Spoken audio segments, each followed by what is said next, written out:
This is Valley News Live at 10. We begin with new information on today's officer-involved shooting in Mapleton, where a man was killed following a 4-hour standoff with police. Law enforcement wrapped up a news conference tonight to provide some details about what led up to this whole altercation. Valley News Team's Nishay Taylor joins us live now from outside the Sheriff's Department with the latest details. Nishay?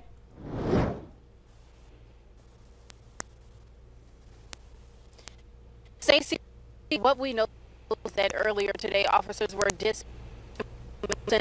receiving 2 calls about reported gunshots, and that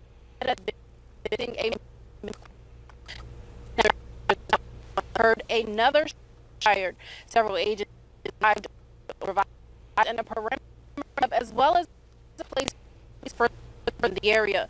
Negotiation ensued with the individual inside the home. The man's father and brother were both on the scene to help with those negotiations. Now, during all this, the Cass County Johnner says the man told the negotiators that they come out. Bring it back. The man. All right, sorry about that. Nishay's live shot was having some issues technically. We heard officers were dispatched to a home in Mapleton after receiving 2 calls about reported gunshots and a man experiencing a mental health crisis. When officers got there, they heard another shot fired. Several agencies then arrived on the scene to provide assistance. A perimeter was set up as well as a shelter in place for those living all around the area. Negotiations also ensued with the individual inside the home. The man's father and brother were both there also to help with negotiations. Cass County Sheriff Jesse Johnner says the man told negotiators he would come out with a firearm. They asked him not to. They say he exited with what they thought was a rifle, and that is when they say law enforcement officers, several law enforcement officers took shots. We'll have more on this from Nishay if we can, just a little bit. And on stories like these and all of our stories, you can get updates in real time as they happen on your VNL News app. Download and use it for free. Just search VNL News in your app store. All right, switch gears now. Take a look outside at the weather. First Alert Storm Team meteorologist Nathan Hopper joins us now with details. Nathan. Yeah, thanks, Justin. A beautiful evening for us here on this Monday. And our Luther Family Forest Skycam shows things very quiet there across the board. Even if you look closely, the upper left-hand side of your screen, you'll see the moon right there under our V for Valley News Live.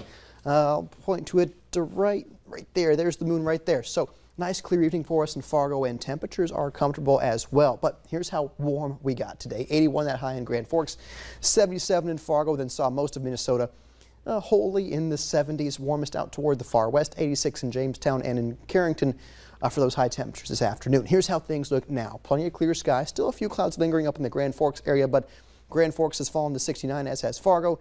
71 still in Jamestown, 63 in Bemidji, the cool spot there. Missing some data there from Fergus Falls. Satellite radar shows things quiet for everybody. Watching, though, very closely this cluster of rain and some thunder moving through the Ashley area in toward Brown and Dickey counties as we speak. Not expecting this to be severe, but may get a little gully washer, a little window washer, get the sidewalk wet when that shower makes its way through. Of course, tomorrow and this evening, we're going to stay mild all evening long. In Fargo, only expecting upper 60s for those low temperatures, and with some clouds overnight. May see a rain shower here or there overnight as well. In Grand Forks, same story overnight, only cooling into those mid 60s, and there's the moon there, Grand Forks as well.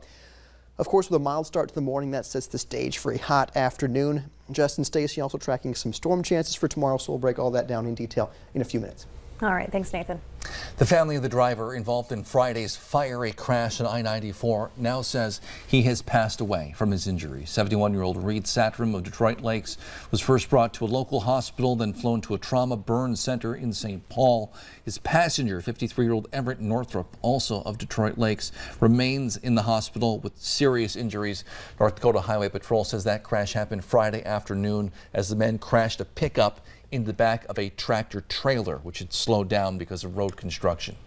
The man convicted of murdering 4 people in North Dakota is now dead after police say he took his own life in prison. Authorities say they were called yesterday to the state prison in Bismarck for reports of an inmate who was self-harming. The inmate was identified as 48-year-old Chad Isaac. He was rushed to the hospital, then pronounced dead.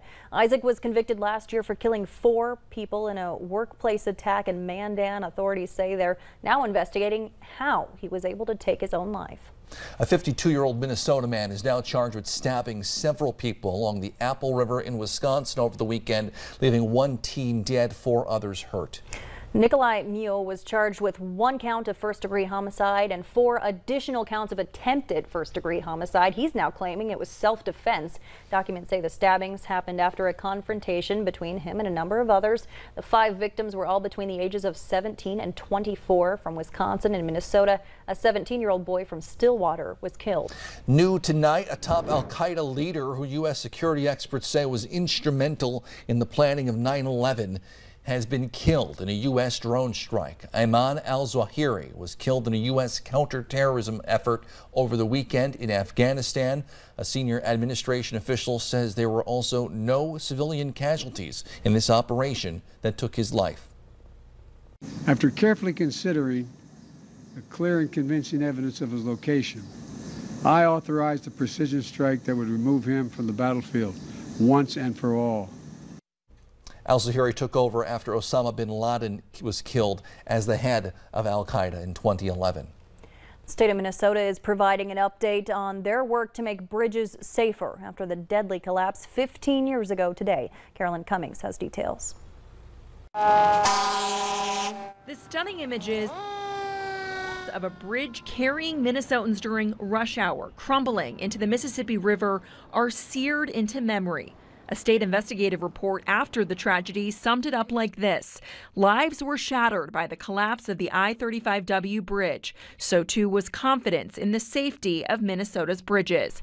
15 years later, a bridge rebuilt and policy changed. Can Minnesotans feel confident in the safety of the state's bridges today? Yes, absolutely. That's our job number one. A bipartisan committee at the Minnesota legislature convened, and it contracted with a firm to do an investigation. The findings put the Minnesota Department of Transportation under heavy scrutiny. Ed Ludkin, the state bridge engineer at the agency, worked on figuring out what happened for months after the collapse, working on the scene nearly every day. Protocol, he says, has improved. Looking at the bridge inspection program, we have better quality control, better quality assurance.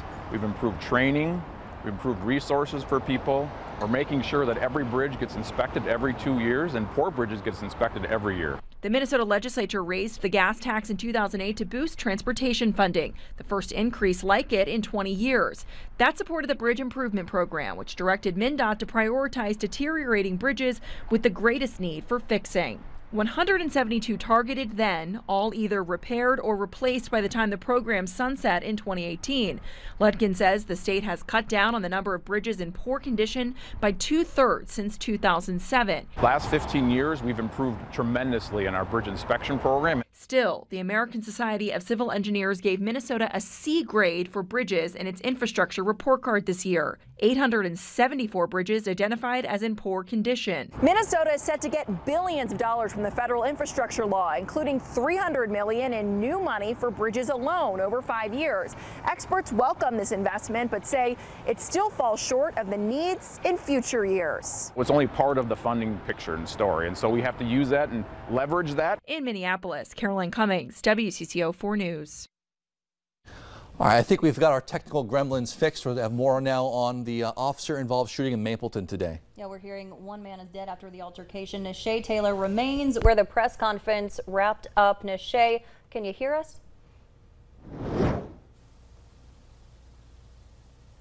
Yeah, I gotcha. Sorry about those technical difficulties there. But Stacey, Justin, what we know so far is that officers were dispatched to a home in Mapleton after receiving 2 calls about reported gunshots and that a man had been experiencing a mental health crisis. Now, once officers arrived on scene, they heard another shot fired. Now, several agencies arrived on scene to provide assistance, and a perimeter was set up, as well as a shelter in place was issued for those living in the area. Negotiations then ensued with the individual inside. The man's father and brother were both on scene to help with those negotiations. Now, during all of this, Cass County Sheriff Jesse Johners says the man told the negotiators that he would come out with a firearm. And Johners says they had asked the man to leave unarmed, but then they say the man exited with what is believed to be a rifle. That's when officials say several law enforcement officers fatally shot him.